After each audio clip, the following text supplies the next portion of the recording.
Hello student, आज हम इस वीडियो में पब्लिक डेब्ट की क्लासिफिकेशन को डिस्कस करेंगे। अर्लियर वीडियो में हमने पब्लिक डेब्ट की मीनिंग और रिडेम्पशन के कितने मेथड्स हैं वो हम ऑलरेडी डिस्कस कर चुके हैं।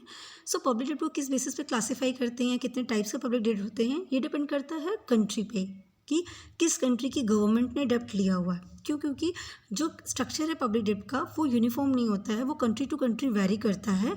और ये वेरी क्यों करता है? क्योंकि उस कंट्री का क्या यूज़ है डेब्ट का, किस तरह से वो डेब्ट का टाइम लिमिट रख रही है, क्या टर्म्स ऑफ पेमेंट वो अडॉप्ट कर रही है, इसके बेसिस पे हम पब्लिक डेब्ट को डिवाइड करते हैं, पार्ट्स या उसके टाइप्स को में देखते हैं। सो अगर हम यहाँ पे बात करें तो पब्लिक डेब्ट को जो मेजर हेड में डिवाइड किया गया है, मेजर जो बेसिस बनाया गया है इसको क्लासीफाई करने का, वो 5 मेन बेसिस हैं जिसके अंदर पब्लिक डेब्ट को क्लासीफाई किया गया है। तो वो 5 ब्रॉड हेड कौन कौन से हैं? सबसे पहले on the basis of sources of डेब्ट, कि जो डेब्ट लिया जा रहा है, गवर्नमेंट जो डेब्ट ले रही है वो किस सोर्स से ले रही है, कहाँ से ले रही है, उसके बेसिस पे हम पब्लिक डेब्ट को अलग पार्ट्स में डिवाइड करेंगे। नेक्स्ट बेसिस होगा हमारा on the basis of purpose of loan, किस यूज़ के लिए उस डेब्ट को लिया गया है, गवर्नमेंट ने किस यूज़ के लिए लिया है, उसके बेसिस पे पब्लिक डेब्ट का नेचर या टाइप बदल जाएगा। नेक्स्ट है on the basis of time period, and next on the basis of repayment, and last one is on the basis of requirement. तो ये 5 ब्रॉड हेड हैं जिनके अंडर हम पब्लिक डेब्ट को क्लासीफाई करेंगे। तो चलिए एक करके देखते हैं। सबसे पहले हम बात करेंगे sources, on the basis of sources of डेब्ट। तो जब हम बात करते हैं सोर्सेज ऑफ डेब्ट की कि जो गवर्नमेंट ने लोन लिया है वो कहाँ से लिया है, तो उसके बेसिस पे हम 2 तरीके से पब्लिक डेब्ट को डिवाइड करते हैं। एक इंटरनल पब्लिक डेब्ट, दूसरा आता है एक्सटर्नल पब्लिक डेब्ट, है ना, जैसे हम बोलते हैं इंटरनल डेब्ट एंड एक्सटर्नल डेब्ट। अब इंटरनल एक्सटर्नल पब्लिक डेब्ट होता क्या है? तो जब हम बात करते हैं इंटरनल पब्लिक डेब्ट की, तो नाम से समझ में इंटरनल मतलब विद इन द, है ना। तो जब कंट्री की गवर्नमेंट अपनी ही कंट्री के अंदर अपने इंडिविजुअल से या अपनी पब्लिक से, फाइनेंशियल इंस्टीट्यूशन से, प्राइवेट कंपनी से या स्टेट गवर्नमेंट से, इनसे लोन लेती है तो हम उसको बोलते हैं इंटरनल लोन या इंटरनल डेब्ट बोलते हैं।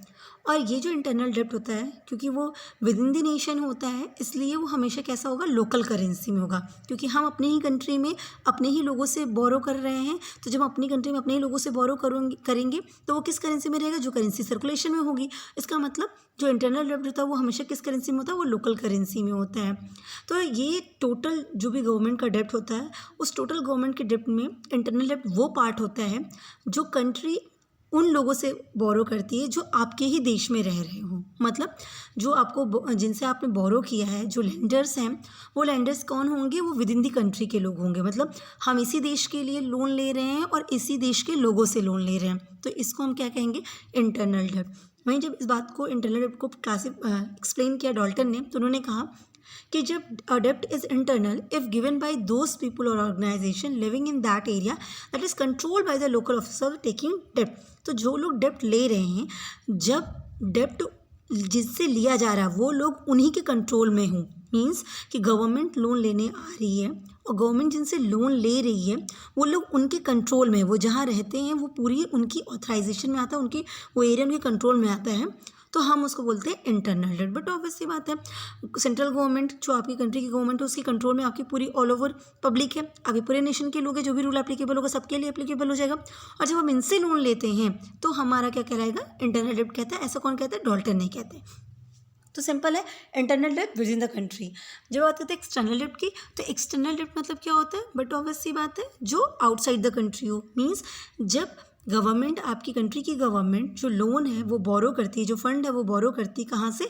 फॉरेन कंट्रीज से, मतलब आउटसाइड द कंट्रीज, अपने नेशन से बाहर से जब हम बोरो करते हैं तो उसको हम कहते हैं एक्सटर्नल डेब्ट। अब वो फॉरेन कंट्रीज हो या इंटरनेशनल ऑर्गेनाइजेशंस हो या इंस्टीट्यूशंस हो, जब उनसे बोरो करेंगे तो एक्सटर्नल डेब्ट कहलाता है। और एक्सटर्नल डेब्ट क्योंकि हम अपनी कंट्री की करेंसी, अपनी कंट्री के लोगों से नहीं कर रहे हैं, तो हम जब बाहर के लोगों से कर रहे हैं तो बाहर के लोग तो अपनी करेंसी देंगे। इसका मतलब एक्सटर्नल डेब्ट किस में रहेगा? फॉरेन करेंसी में रहता है। तो ये फॉरेन के लोगों से लिया जाता है, मतलब आउटसाइड द कंट्री लिया जाता है, इसीलिए इसको फॉरेन लोन भी कहते हैं। और जैसे बहुत सारी इंटरनेशनल ऑर्गेनाइजेशन है जिनसे ये लोन लिया जाता है, जैसे IMF हो गया, IBRD हो गया, IDA हो गया, वर्ल्ड बैंक हो गया, या फिर कोई कंट्री, फॉरेन कंट्रीज़ हैं उनसे आप ले रहे हैं, फॉरेन गवर्नमेंट मतलब, या फॉरेन इन्वेस्टर्स हो गए, तो वो सब के सब उनसे लिया गया फंड या बोरो किया गया अमाउंट वो एक्सटर्नल डेब्ट की कैटेगरी में आ जाता है। नेक्स्ट बेसिस होता है हमारा, वो होता है on the basis of purpose of loan या यूजेस ऑफ लोन, कि जो लोन लिया जा रहा है, जो डेप्ट लिया जा रहा है, गवर्नमेंट जो डेप्ट ले रही है वो किस यूज़ के लिए ले रही है, उसके यूज़ के बेसिस पे, उसके पर्पस के बेसिस पे इसको दो पार्ट में डिवाइड किया गया। एक बोला गया प्रोडक्टिव पब्लिक डेप्ट और दूसरा बोला गया अनप्रोडक्टिव पब्लिक डेप्ट, या इसी को कई जगह पे डेड वेट डेप्ट भी कहा जाता है, डेड वेट डेप्ट कहा जाता है। तो क्या होता है इसका मतलब, सबसे पहले बात करते हैं प्रोडक्टिव पब्लिक डेप्ट की। तो प्रोडक्टिव डेप्ट का क्या मतलब हुआ, देखिए प्रोडक्टिव है मतलब कोई ना कोई फ़ायदा मिल रहा है, प्रोडक्टिव है चीज़ें, है ना। तो अब अगर आप कोई भी चीज़ लेते हैं, अगर आपने एक लैपटॉप खरीदा तो वो प्रोडक्टिव कब होगा, जब आप उससे अच्छे से काम कर पा रहे हैं। तो डेप्ट प्रोडक्टिव होने का क्या मतलब हुआ, आपने अगर फंड बोरो किया तो अब उस फंड का ऐसा इस्तेमाल करिए कि जिससे आपको फ़ायदा मिले, तो वो क्या कहलाएगा, प्रोडक्टिव डेप्ट कहलाएगा। सो ये वो डेप्ट होता है जो इस तरह की एक्टिविटीज़ में गवर्नमेंट के थ्रू स्पेंड किया जाता है, जिससे गवर्नमेंट को क्या मिलती है, रिटर्न में इनकम मिलती है, और वो ऐसी इनकम होती है जिससे वो अपने इंटरेस्ट को या अपने लोन को रीपे कर पाते हैं। मतलब मैंने आपसे उधार लिया, सपोज़ करिए, अगर हम गवर्नमेंट की बात नहीं करते, पर अगर मैंने आपसे उधार लिया और उधार लेके उस पैसे को किसी बिजनेस में डाल दिया, तो ये अब जो उधार का पैसा था ना वो क्या कहलाएगा, प्रोडक्टिव डेप्ट कहलाएगा। क्यों, क्योंकि इस उधार के पैसे को मैंने बिजनेस में लगाया, अब बिजनेस से मुझे इनकम होने लगी, जब बिजनेस से मुझे इनकम होने लगी तो उसी इनकम से मैं अपना इस लोन का इंटरेस्ट भी पे कर दूंगी, और जो मैंने लोन लिया है वो प्रिंसिपल अमाउंट भी पे कर दूंगी। तो लोन के अमाउंट से ही हमारा सारा लोन भी और इंटरेस्ट भी रीपे हो गया। तो इसको हम क्या बोलते हैं, प्रोडक्टिव डेप्ट, राइट। तो इस तरह का जो लोन गवर्नमेंट रेज करती है ना, इससे इकोनॉमी की प्रोडक्टिव पावर क्या हो जाती है, इंक्रीज हो जाती है। क्यों इंक्रीज हो जाती है प्रोडक्टिव पावर, क्यों, क्योंकि इससे जो प्रोडक्टिव डेप्ट्स होता है, इससे इस तरह के एसेट्स परचेज किए जाते हैं, इस तरह का एसेट्स क्रिएट किया जाता है जिससे इकोनॉमी बूस्ट करती है ना। बिजनेस होते हैं और ज़्यादा वर्कआउट होता है, लोग एजुकेट होते हैं, इस तरह से होता है कि आपको रेवेन्यूज़ ज़्यादा आने लगते हैं, तो प्रोडक्टिव पावर जो इकोनॉमी की वो बढ़ जाती है। तो प्रोडक्टिव डेप्ट क्या करते हैं, सफिशिएंट एसेट्स क्रिएट कर देते हैं, और ये एसेट्स ऐसे होते हैं कि जो इवेंचुअली आपको क्या करना शुरू करते हैं, रीपे करना शुरू करते हैं। एग्जाम्पल के लिए इस तरह से समझते हैं कि मान लीजिए जो गवर्नमेंट ने लोन लिया, उस लोन के अमाउंट को गवर्नमेंट ने क्या किया, रेलवे पे खर्च कर दिया, रोड बनाने पे खर्च कर दिया, माइंस या इंडस्ट्रीज़ को डेवलप करने पे कर दिया, इरिगेशन वर्क में कर दिया, एजुकेशन पे कर दिया। तो इससे क्या होगा, इससे गवर्नमेंट को इनकम बढ़ने लग जाएगी। अब आप नॉर्मली समझिए, रेलवेज़ पे अगर हमने स्पेंड किया तो रेलवेज़ में स्पेंड करने से लोग उसको यूज़ करना शुरू करेंगे, उससे रेवेन्यू जनरेट हो जाएगी। इसी तरह जब रोड कंस्ट्रक्ट होता है, हाईवेज कंस्ट्रक्ट होते हैं, तो उस पर टोल टैक्स आप पे करते हैं, तो उससे भी रेवेन्यू जनरेट होने लग जाती है। तो अगर आपने कोई गवर्नमेंट ने जो लोन लिया था उस पैसे को ऐसी एक्टिविटीज़ में डाला जिससे कि कोई एसेट्स क्रिएट हो गई, अब रोड बन गई तो ये आपकी एसेट्स हुई ना, आपकी रेलवेज डेवलप हो रही है, आपकी एसेट्स हुई, नई फैक्ट्रीज लग रही है, ये आपका एसेट्स हो गया। तो ऐसा एसेट्स क्रिएट होता है जिससे कि आपको रेवेन्यू जनरेट हो, और वो रेवेन्यू ऐसा हो कि आपका लोन का अमाउंट और इंटरेस्ट दोनों रिपे हो जाए। तो इस तरह के डेप्ट को हम क्या कहते हैं, प्रोडक्टिव डेप्ट कहते हैं। क्लियर है। वहीं पे जब हम बात करेंगे अनप्रोडक्टिव डेप्ट की, मतलब यूज़ के बेसिस पे, तो ये डेप्ट वो डेप्ट होता है जो ऐसी एक्टिविटीज़ में यूज़ कर लिया जाता है जिससे कि कोई नई एसेट्स क्रिएट नहीं हो सकती है और ना ही वो कोई इनकम जनरेट कर पाती है। तो मतलब इसलिए क्या कहेंगे कि अनप्रोडक्टिव, पैसा लगाए, सपोज़ करिए मैंने आपसे उधार लिया और उधार लेने के बाद उस पैसे से मैंने कुछ खरीदा और खरीद के खा गए, तो अब वो क्या हो गया, अनप्रोडक्टिव, उससे कोई रेवेन्यू नहीं जनरेट हो सकता है ना। या आपके पैसे को गैम्बलिंग कर दी और लॉस में चले गए, हार गए, तो अब क्या हुआ, कोई इनकम जनरेट हुई उससे, नहीं, कोई इनकम जनरेट नहीं हुई। तो अब वो पैसा का पैसा जो लोन लिया था वो पैसा पूरा डूब गया। लेकिन लोन तो वैसे के वैसे है, उस पर इंटरेस्ट आपको हमेशा देना पड़ेगा। तो इस तरह के डेप्ट को हम अनप्रोडक्टिव कहते हैं कि पैसा तो बोरो किया पर पैसे को ऐसी जगह इस्तेमाल नहीं कर रहे हैं जिससे कि क्या हो सके, उससे इनकम जनरेट हो और लोन को रीपे कर पाएँ। तो जब गवर्नमेंट नॉन डेवलपमेंट यूजेस के लिए फ़ंड को बोरो करती है तो उस तरह के डेप्ट को हम कहते हैं अनप्रोडक्टिव। जैसे वॉर की सिचुएशन है, अब वॉर की सिचुएशन में हमें और ज़्यादा वेपन्स खरीदने हैं और ज़्यादा चीज़ें खरीदनी हैं, तो अब वॉर चल रहा था, अब उसको फाइनेंस करने के लिए वहाँ पे जो हमारे सोल्जर्स हैं उनको खाने पीने के लिए या इस तरह की चीज़ों के लिए हम कंट्री जो हमारी है वो गवर्नमेंट बोरो कर रही है।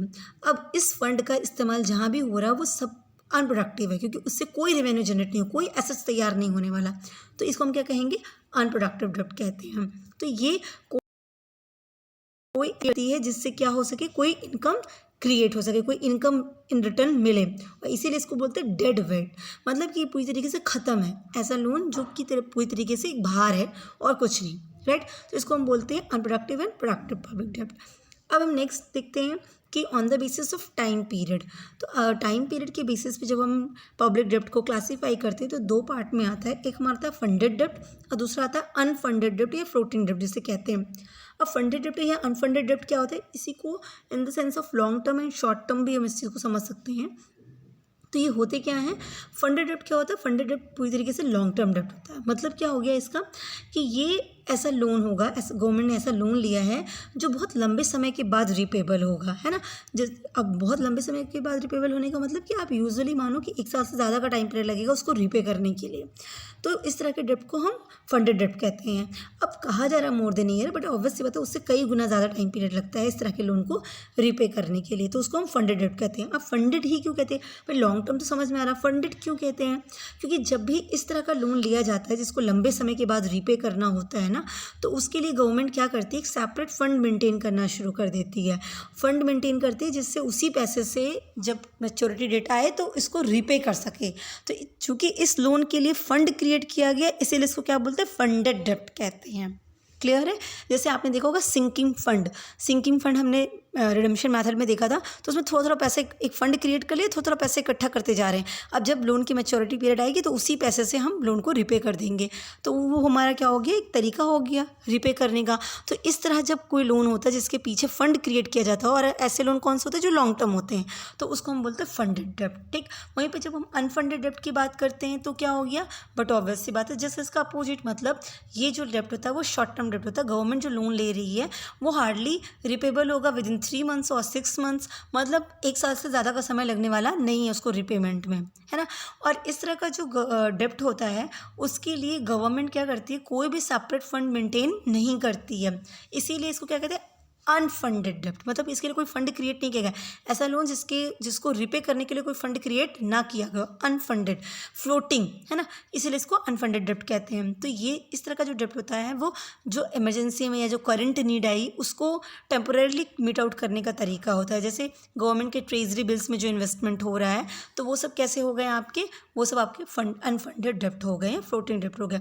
फिर ट्रेजरी बिल वगैरह 91 डेज इस तरह के टाइम पीरियड के लिए होता है ना, तो 182 डेज, 91 डेज, तो ये सब इस तरह का अगर डेप्ट का फॉर्म है, मतलब गवर्नमेंट ट्रेजरी बॉन्ड इशू करके, ट्रेजरी बिल इशू करके लोन ले रही है पब्लिक से, तो ये क्या हो गया, आपका अनफंडेड डेप्ट हो गया। क्लियर है, या फ्लोटिंग डेप्ट हो गया। अब अनफंडेड आपका इंटरनल भी हो सकता है, एक्सटर्नल भी हो सकता है, कुछ भी हो सकता है। तो ये तो अलग अलग बेसिस पे हम इसको डिवाइड कर रहे हैं, ठीक है। नेक्स्ट हम देखते हैं on the basis of repayment of loan. तो लोन को रीपे करने के जो मेथड्स हैं उसके बेसिस पे हम इसको 2 पार्ट में डिवाइड करते हैं। एक होता है हमारा रिडीमेबल डेप्ट, या इसको टर्मिनेबल डेप्ट कहते हैं, और दूसरा होता है इररिडीमेबल डेप्ट, है ना। अब रिडीमेबल और इररिडीमेबल डेप्ट क्या होता है, देखिए रिडीमेबल डेप्ट कहता है कि वो डेप्ट होता है जिसकी रिपेमेंट की डेट डेफिनेट होती है। मतलब हमको पता है कि 5 साल के बाद इस तारीख को हमें ये लोन रीपे करना है, मतलब रिपेमेंट टाइम पीरियड आपका फिक्स्ड है ना, तो उसको हम कहते हैं रिडीमेबल डेप्ट। इस तरह के डेप्ट में गवर्नमेंट प्रॉमिस करता है कि वो भाई फ्यूचर डेट को आपका जितना भी लोन है वो अमाउंट पे कर देगा, और इसकी जो मैच्योरिटी पीरियड आता है ना उसमें ये डेप्ट पे होकर ख़त्म हो जाता है, मतलब टर्मिनेट हो जाता है, इसीलिए इसको क्या बोलते हैं, टर्मिनेबल डेप्ट कहते हैं। मतलब टर्मिनेट हो जाएगा, ख़त्म हो जाएगा। मैच्योरिटी डेट आई, डेफिनेट पीरियड फिक्स है कि इस दिन इसका लोन को पूरा पे करके काम ख़त्म करना है, तो उस दिन के बाद ये लोन टर्मिनेट, ये डेप्ट टर्मिनेट, तो उसको हम बोलते हैं टर्मिनेबल या रिडीमेबल पब्लिक डेप्ट कहते हैं, ठीक है। अब ये डेप्ट आपका लॉन्ग टर्म भी हो सकता है, मीडियम टर्म भी हो सकता है, शॉर्ट टर्म भी हो सकता है, कैसा भी हो सकता है। ये डेट आपका फंडेड भी हो सकता है, अनफंडेड भी हो सकता है, प्रोडक्टिव भी हो सकता है, अनप्रोडक्टिव कुछ भी हो सकता है ना। लेकिन बात ये है कि इस तरह के डेप्ट को पे करने का जो टाइम पीरियड है वो फिक्स्ड होगा, तभी हम उसको क्या बुलाएंगे, रिडीमेबल पब्लिक डेप्ट बुलाएंगे। वहीं पे इररिडीमेबल पब्लिक डेप्ट हमारा कौन सा हो जाएगा, ये वो डेप्ट होते हैं जिनका कोई डेफिनेट पीरियड पेमेंट का नहीं होता, मतलब कब रीपे करना है ऐसा कोई फिक्स टाइम पीरियड इसका नहीं होता, और ना ही गवर्नमेंट कोई प्रॉमिस करती है कि वो इसका प्रिंसिपल अमाउंट पे करेगी। मतलब क्या हुआ, क्योंकि यहाँ पे मेंशन कर दिया कि प्रिंसिपल अमाउंट पे करेगी, ऐसा कोई वो प्रॉमिस नहीं करेगी। इट मीन्स कि वो क्या करने वाली है, सिर्फ और सिर्फ इंटरेस्ट रेगुलर बेसिस पे पे करेगी। तो सपोज़ करिए कि मैंने अपने किसी रिलेटिव से लोन ले लिया, गवर्नमेंट जैसे हम ले रहे हैं लोन वैसे समझिए गवर्नमेंट लोन लेगी। तो अगर मैंने किसी रिलेटिव से लोन लिया और रिलेटिव से लोन लेके ये कहा कि ठीक है हम इसको देखेंगे और हम आपको हर महीने कुछ ना कुछ पैसे दे दिया करेंगे, अब यहाँ कुछ ना कुछ की जगह फिक्स अमाउंट हो जाएगा।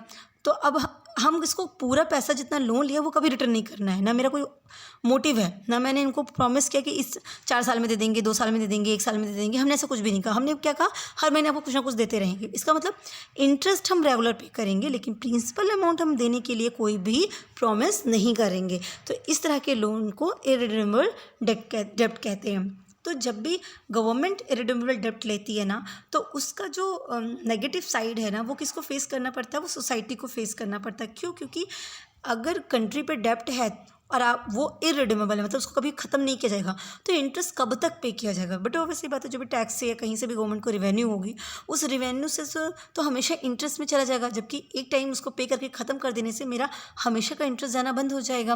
तो इस तरह का डेब्ट क्या होता है, इसकी जो कॉन्सिक्वेंसेज होती है वो ये होती है कि सोसाइटी पे इसका इम्पैक्ट अच्छा नहीं पड़ता है ना, वो बर्डन होती है। अब next, on the basis of requirement of loan. तो रिक्वायरमेंट ऑफ लोन के बेसिस पे 2 तरीके से पब्लिक डेब्ट होते हैं। एक होता है हमारा वॉलंटरी पब्लिक डेब्ट और दूसरा होता है हमारा फोर्स पब्लिक डेब्ट। ठीक, तो वॉलंटरी पब्लिक डेब्ट मतलब क्या हो गया? वॉलंटरी मतलब अपनी मर्जी से। तो जब आपकी जो नेशन के लोग हैं, जब इंडिविजुअल जो लेंडर्स हैं वो अपनी मर्जी से लोन देते हैं, तो उसको हम कहते हैं वॉलंटरी डेब्ट। अब ऐसा कैसे होगा? तो देखिए, ऐसा होता है जो इंटरनल डेब्ट की कंडीशंस होती है वहाँ पे ऐसा होता है। मींस जितनी भी डेमोक्रेटिक कंट्रीज़ होती हैं, जिनकी गवर्नमेंट डेमोक्रेटिक्स होती है, वो जनरली अपने नेशन से जब लोन लेती हैं, अपने लोगों से जब लोन लेती हैं, तो वो कैसा लोन होता है? वो वॉलंटरी लोन ही होता है। मतलब वो वॉलंटरी बेसिस पे ही लोन लेती हैं। अब वॉलंटरी बेसिस पे लोन लेने का मतलब होता है कि वहाँ के जो लोग हैं ना, वो अपनी इच्छा से अपनी एबिलिटी के अकॉर्डिंग वो लोन देते हैं, तो उसको हम क्या कहते हैं? Voluntary loans.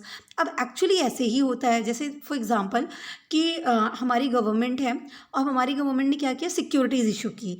मान लीजिए कि गोल्ड बॉन्ड इशू किया। अब गोल्ड बॉन्ड इशू किया, तो अगर आपकी मर्ज़ी है तो आप उसमें इन्वेस्टमेंट करिए, अगर आपकी मर्ज़ी नहीं है तो आप इन्वेस्टमेंट मत करिए। तो अगर आपने इन्वेस्टमेंट किया तो आपने पैसा उठा के किसको दे दिया? गवर्नमेंट को दे दिया। और बॉन्ड के पेपर्स किसने ले लिए? आपने ले लिए। तो गवर्नमेंट को तो लोन मिल गया ना, बोरो कर लिया उन्होंने, पर इसमें इन्वेस्टमेंट करना है या नहीं करना ये आपकी मर्जी थी, है ना। तो इस तरह का जो लोन होता है वो हमेशा कैसा होता है? वॉलंटरी होता है, क्योंकि इस तरह के लोन को गवर्नमेंट क्या करती है? इशू करने के लिए सिक्योरिटीज़ इशू करती है। मतलब जब भी गवर्नमेंट को वॉलंटरी लोन चाहिए तो वो उसको कैसे करेगी? वो सिक्योरिटीज़ इशू करके इस तरह का लोन ले लेती है।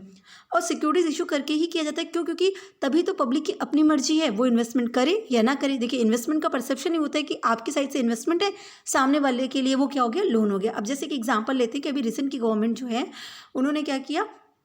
एक सिक्योरिटी इशू करी, वो महिला सम्मान प्राप्ति पत्र करके एक इशू की। तो अब यहाँ पे ये जो इन्होंने सिक्योरिटी इशू की वुमेंस के लिए, वो उन्होंने इशू तो कर दी, पर इस सिक्योरिटीज़ में आप इन्वेस्टमेंट करना चाहते हैं या नहीं करना चाहते, ये आपकी अपनी मर्जी है। अगर आपको ये परचेज़ करना है, आपको सिक्योरिटीज़ में इन्वेस्टमेंट करना है, तब तो आप पैसे इसमें डाल दीजिए। और क्या करिए, जब आप पैसे डाल देंगे तो गवर्नमेंट को जब लगेगा, जब उसकी मैच्योरिटी डेट कंप्लीट हो जाएगी, तो वो इंटरेस्ट के साथ आपका पैसा आपको वापस कर देगी। तो हुआ ना ये बोरो। अब ये बोरो तो कर रही है, डेब्ट तो हो गया गवर्नमेंट का कि पब्लिक से पैसा ले लिया, उन्होंने सिक्योरिटी इशू करके पैसा ले लिया और इंटरेस्ट के साथ मैच्योरिटी डेट पर रिपे कर दिया। लेकिन ये कैसा लोन था? ये क्या गवर्नमेंट जानबूझ के फोर्सफुली आपसे ले रही है? नहीं, उन्होंने ऑप्शंस दे दिए। जिसको इन्वेस्टमेंट करना, मतलब जिसको देने का मन हो वो दे, जिसको नहीं करने का मन है, जो इन्वेस्टमेंट नहीं करना चाहता वो ना करे। तो वॉलंटरी डेब्ट मतलब होता है कि इशू तो कर दिया जाएगा, पर इसमें इन्वेस्टमेंट करना है या पब्लिक लोन देना चाहती है या नहीं चाहती है, ये सोनली पब्लिक के ऊपर है, पब्लिक की विल पे है, उनकी एबिलिटी पे है। और कितना का कौन करना चाहता है वो भी उसकी एबिलिटी के अकॉर्डिंग होगा। मतलब एक बॉन्ड आपका 8 लाख का है तो कोई बॉन्ड आपका 2 लाख का हो, कोई 50,000 का होगा। तो आप कितना करना चाहते हैं, कितना उधार देना चाहते हैं, वो आपके ऊपर है। मतलब आप कहते हैं ना, कितना इन्वेस्ट करना चाहते हैं वो आपके ऊपर है। और वही पॉइंट ऑफ व्यू आप गवर्नमेंट का समझेंगे तो कितना उधार देना आप चाह रहे हैं वो आपके ऊपर है। जितना आपके पास होगा आप दे देंगे, हम इंटरेस्ट के साथ आपको रिपे कर देंगे। तो जितने भी इस तरह के लोन होते हैं, बेसिकली जो इंटरनल लोन और जो पब्लिक से लिए जाते हैं, वो जनरली सिक्योरिटीज इशू करके लिए जाते हैं। और ये कैसे लोन होते हैं? आपके वॉलंटरी डेब्ट होते हैं। क्लियर है? अब यहाँ पे जब हम बात करते हैं फोर्स डेब्ट की, कि नेक्स्ट क्या होता है हमारा? फोर्स डेब्ट। तो नाम से क्या क्लियर हो रहा है? फोर्सफुली करना। तो जब गवर्नमेंट अपने लोगों से मनी बोरो करती है, लेकिन कैसे करती है? मतलब ज़बरदस्ती करके करती है, फोर्सफुली करके करती है, कोएर्सिव तरीके से करती है तो उसको हम कहते हैं फोर्स्ड लोन या कंपल्सरी लोन, है ना। और ऐसा कब होगा, फोर्सफुली लोन लेना या कंपल्सरी लोन गवर्नमेंट तभी लेती है जब कोई इमरजेंसी की सिचुएशन होती है, जैसे वॉर हो गया, नेचुरल क्लामिटीज़ हो गया। तो इस तरह के सिचुएशन में गवर्नमेंट क्या करती है, अपने नेशंस के लोगों से वो फोर्सफुली लोन लेती है। एक एग्जांपल से इसको समझते हैं। सपोज करिए कि आप सभी गवर्नमेंट एम्प्लॉई हैं और गवर्नमेंट मान लीजिए जैसे कोविड ही केस है, उसमें भी हमने देखा है इस चीज़ों को। पर एक एग्जांपल के लेते हैं कि मान लीजिए कोई वॉर है या कोई नेचुरल क्लैमिटीज़ ऐसी ही आ गई, तो ऐसे सिचुएशन में गवर्नमेंट ने क्या कहा, जितने भी गवर्नमेंट एम्प्लॉयज़ हैं उनके अकाउंट से 5,000 डिडक्ट हो जाएंगे। अब 5,000 कट हो जाएंगे तो ये क्या हुआ, फोर्सफुली हो गया ना। अब सैलरी कौन देता, गवर्नमेंट देता। अब गवर्नमेंट क्या कह रही है, 5,000 कट करके ही आपको सैलरी देगी, तो 5,000 तो आपके पास से चले गए ना। अब रीपे करना है, मान लो गवर्नमेंट कह रही है कि ये जो 5,000 कट होंगे वो आपको 1 साल बाद मिलेंगे विथ इंटरेस्ट या विदाउट इंटरेस्ट, जो भी सिनेरियो हो। तो अब ये क्या हुआ, ये फोर्स्ड हो गया। आप एम्प्लॉई हैं गवर्नमेंट के, आपके अकाउंट में सैलरी वही दे रही है, पर वो सैलरी कट करके भेजेगी, तो आप क्या कर सकते हैं। तो इस तरह का जो लोन होता है वो फोर्स्ड लोन होता है, फोर्स्ड डेब्ट होता है, और ये जनरली वॉर या नेचुरल क्लैमिटीज़ वगैरह के सिनेरियो में ही आता है, अदरवाइज नहीं आता है। तो इस तरह से हमने सारे लोन के जो टाइप्स हैं उनको डिस्कस कर लिया है। अब एग्ज़ाम में क्लासिफिकेशन ऑफ पब्लिक डेट बहुत इंपॉर्टेंट होता है, तो इसको जो है हम समराइज फॉर्म में एक बार देख लेते हैं, जिससे कि पूरा चार्ट हमें याद हो जाए। तो पब्लिक डेट को कैसे क्लासीफाई करेंगे, उसको क्लासीफाई करने के लिए हमको 5 ब्रॉड हेड्स में इसको डिवाइड करना होगा। 5 जो मेजर हेड है वो कौन कौन से हो गए, एक on the basis of sources, on the basis of purpose of loan, on the basis of time period, on the basis of requirement and on the basis of repayment of loan. ठीक है, इन 5 major head के basis पे हम जो डेप्ट है उसको classify करेंगे। जब हम सोर्स की बात करेंगे तो 2 तरीके से होगा, या तो इंटरनल डेप्ट होगा या तो एक्सटर्नल डेप्ट होगा। जब हम अपनी ही कंट्री में लोन लेंगे, अपने गवर्नमेंट अपनी ही कंट्री के लोगों से लेगी तो वो इंटरनल हो गया, और जब कंट्री के बाहर दूसरी कंट्रीज से लेगी तो वो एक्सटर्नल हो गया, या इंटरनेशनल ऑर्गेनाइजेशन से लेगी तो वो एक्सटर्नल हो गया। वहीं जब हम पर्पज़ ऑफ लोन की बात करते हैं या यूजेज ऑफ लोन की बात करते हैं, तो हमने लोन को कहाँ यूज़ किया, मतलब जो बोरो किया फंड को, उस फंड को हमने ऐसी जगह यूज़ किया जिससे एक नया एसेट्स क्रिएट हो गया, उस एसेट से इनकम जनरेट होने लगी, और उसी इनकम से हम अपने लोन का इंटरेस्ट और लोन का अमाउंट पे कर रहे हैं, तो उस तरह के लोन को हम प्रोडक्टिव कहने लगे। पर हमने जो लोन लिया उस लोन को हम ऐसी जगह इन्वेस्ट किए जिससे कोई एसेट्स क्रिएट नहीं हुई, ना ही कोई इनकम जनरेट हो रही है, तो उस तरह के लोन को हम क्या कहेंगे, अनप्रोडक्टिव डेब्ट कहेंगे या डेड वेट कहेंगे, है ना। तो ये हमारा पर्पस के बेसिस पे हो गया। टाइम पीरियड के बेसिस पे कहते हैं तो हमारा 2 आ जाता है, एक हमारा फंडेड हो जाता है, एक हमारा अनफंडेड हो जाता है। Funded means long term, unfunded मतलब शॉर्ट टर्म। फंडेड क्यों क्या कहते हैं, क्योंकि इसमें क्या कहते हैं कि भाई लॉन्ग टर्म में उसको रिपेमेंट करना है ना, तो गवर्नमेंट क्या करेगी, आपको थोड़ा थोड़ा पैसा इकट्ठा करना शुरू कर देगी, फंड क्रिएट कर देती है कि हम छोटे डेट पर इसको रिपे कर पाएँ, तो उसको हम फंडेड कहते हैं, लॉन्ग टर्म। और वहीं पर जब 6 मंथ 3 मंथ्स मतलब विद इन अ ईयर उसको रिपे करना होता है और कोई फंड क्रिएट करने की जरूरत नहीं होती, उसको हम कहते हैं अनफंडेड। वहीं जब हम रिक्वायरमेंट के बेसिस पे कहते हैं तो एक होता है हमारा वॉलंटरी डेब्ट और दूसरा हमारा होता है आपका फोर्स डेब्ट। वॉलंटरी डेब्ट जब पब्लिक अपनी मर्जी से बोरो लोन देती है, मतलब गवर्नमेंट पब्लिक से उनकी मर्जी के हिसाब से लोन लेती है, जितनी एबिलिटी है उतनी दें, है ना, देना है तो दें नहीं तो नहीं दें, तो उसको हम कहते हैं वॉलंटरी। जनरली जितने भी इस तरह के डेब्ट होते हैं वो सिक्योरिटीज इशू करके किए जाते हैं और वो वॉलंटरी नेचर के होते हैं, और डेमोक्रेटिक गवर्नमेंट वॉलंटरी डेब्ट ही लेती है इंटरनल में। और फोर्स डेब्ट हमारा क्या हो जाता है, फोर्स डेब्ट के केस में आपको फोर्सफुली देना पड़ेगा, गवर्नमेंट आप पे मैंडेटरी कंडीशंस लगा देती है कि आपसे वो बोरो करेगी, आपको उधार देना ही देना है, तो वो फोर्स डेब्ट होता है। और जब हम रिपेमेंट की बात करते हैं तो एक हमारा रिडीमेबल आएगा, एक हमारा इरिडीमेबल, मतलब जिसका डेफिनेट पीरियड है, टाइम पीरियड फिक्स है कि इस टाइम पे ये लोन रिपे करना है, मैच्योरिटी डेट फिक्स है, वो रिडीमेबल हो गया। इरिडीमेबल क्या हो गया, इसका कोई मैच्योरिटी डेट नहीं होता है, इसके पेमेंट का डेट डेफिनेट नहीं होता है, मतलब इसमें सिर्फ हमें इंटरेस्ट पे करते रहना है, प्रिंसिपल पे करने की ज़रूरत नहीं होती है, ऐसा उसका कोई गवर्नमेंट का प्रॉमिस नहीं होता है, तो उसको हम इरिडीमेबल डेब्ट कहते हैं। तो ये पूरा हमारा चार्ट हो गया क्लासिफिकेशन ऑफ डेब्ट का, जो कि बहुत इंपॉर्टेंट है, और इस तरह से आपके एग्जाम पॉइंट ऑफ व्यू से भी इसको कवर करेंगे तो अच्छा रहेगा। So wish you all the best, thank you so much.